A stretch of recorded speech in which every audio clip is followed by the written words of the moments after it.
بسم اللہ الرحمن الرحیم۔ جیسا کہ آپ سب کو معلوم ہے کہ محرم الحرام کا چاند نظر آنے والا ہے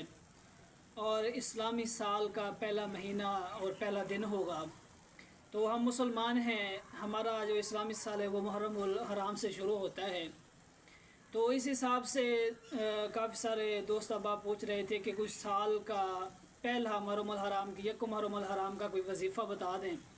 تاکہ اس کے صدقے اللہ تبارک و تعالی ہمیں بہت سارا رزق بھی عطا فرمائے اور مشکلات سے بھی اللہ تبارک و تعالی ہمیں سب کو محفوظ فرمائے۔ تو میرے بھائیو، جیسا کہ میں صاحب سے عرض کرتا رہتا ہوں، ویڈیو تھوڑی لمبی ہو جاتی ہے یہ سمجھانے کے لیے کہ آپ سب سے پہلے جو وظیفہ ہے نا وہ نماز کی آپ پابندی کریں، اپنے رشتہ داروں کے ساتھ اچھا سلوک رکھیں، اور دوست احباب کے ساتھ بول چال بہت اچھا ہونا چاہیے، آپ سب کا اچھا اعلیٰ اخلاق ہونا چاہیے۔ تو اس کے ساتھ ساتھ جب آپ پھر کوئی وظیفے کی طرف جائیں گے تو وہ بہت زیادہ عمل کرے گا۔ دوسرے نمبر پر ایک اللہ تبارک و تعالیٰ کی پاک ذات پر اور اس جو بھی آپ وہ کلام پڑھ رہے ہیں اس پر اللہ تبارک و تعالیٰ کی آپ کو بہت زیادہ یقین ہونا چاہیے۔ جب یقین ہوگا تو وہ منٹو سکنٹوں میں آپ کا وہ کام ہو جائے گا۔ تو آپ بڑھتے ہیں اپنے وظیفے کی طرف۔ میرے بھائیو، سب سے پہلے بزرگان دین فرماتے ہیں کہ یکم محرم الحرام کو صبح ہو، شام کو ہو، مغرب سے پہلے کوئی بھی وقت ہو، آپ سورۃ توبہ کی آخری جو آیات ہے نا، لَقَدْ جَاءَكُمْ رَسُولٌ مِّنْ أَنفُسِكُمْ، اس کو 7 مرتبہ پڑھو،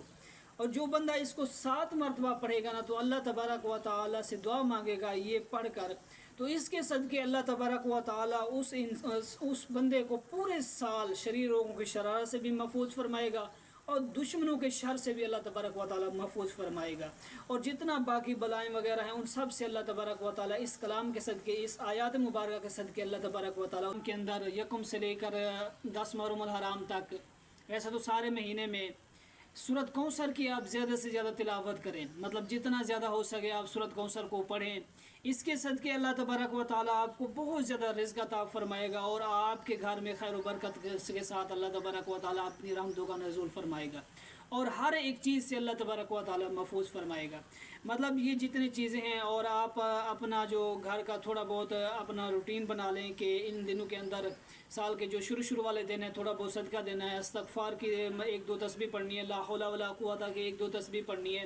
جتنا بھی آپ نماز کی پابندی کے ساتھ ساتھ رزق و اذکار کی طرف آئیں گے اتنا اللہ تبارک و تعالیٰ آپ کو دلی سکون بھی عطا فرمائے گا اور بے شمار رزق بھی عطا فرمائے گا، اپنی ذات کے علاوہ کسی کا محتاج نہیں فرمائے گا، اور شریر لوگوں کے شرارت سے، جادو ٹونا، جس طرح کے بھی کوئی آپ کے ساتھ چاہے الٹا ہو کر بھی زور لگا کر وہ آپ پر کچھ کرنے کی کوشش کرے تو اللہ تبارک و تعالیٰ اس سے آپ کی حفاظت فرمائے گا، کیونکہ جب یہ سب آپ پڑھیں گے اور اللہ تبارک و تعالیٰ کو اپنا وکیل بنا لیں گے تو پھر آپ کی حفاظت اللہ تبارک و تعالیٰ خود فرمائے گا۔